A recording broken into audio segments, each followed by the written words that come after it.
આજે તો સવારમાં અમે બધા જ તૈયાર થઈ અને અમારો રથ લઈને નીકળી ગયા હતા મમ્મીને ઓફિસે મૂકવા જવા માટે, કારણ કે મમ્મીને રસ્તામાં બીક ના લાગે ને. ત્યાં જ રસ્તામાં સરસ મજાના એવા કબૂતર દેખાઈ ગયા હતા. એ લોકો પણ એ લોકોનો બ્રેકફાસ્ટ કરી રહ્યા હતા, એટલે મમ્મીએ પણ એ લોકોને બ્રેકફાસ્ટમાં થોડોક ઉમેરો કરી દીધો અને મમ્મીએ એ લોકોને બ્રેકફાસ્ટ આપી દીધો.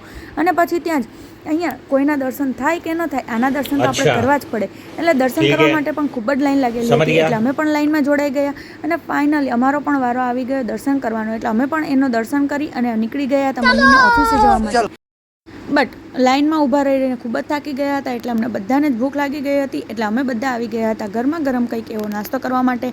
અને અહીંયા આવતાની સાથે જ ગરમા ગરમ લોચો તૈયાર હતો, એટલે અમે બધા જ સાથે મળી અને લોચાનો નાસ્તો કરી લીધો. અને અહીંયા અમારો દ્વિજ જ્યાં જાય ત્યાં એના કિટ્ટુને સાથે જ લઈને જાય, એટલે એણે પણ એના કિટ્ટુને ગરમા ગરમ લોચો ખવડાવી લીધો. અને અમે બધા જ સાથે મળી નાસ્તો કરી અને મમ્મીને ત્યાં ઓફિસે જવાનો ટાઈમ થઈ ગયો હતો, એટલે અમે બધાએ ત્યાં મમ્મીને ઓફિસે મૂકી દીધા.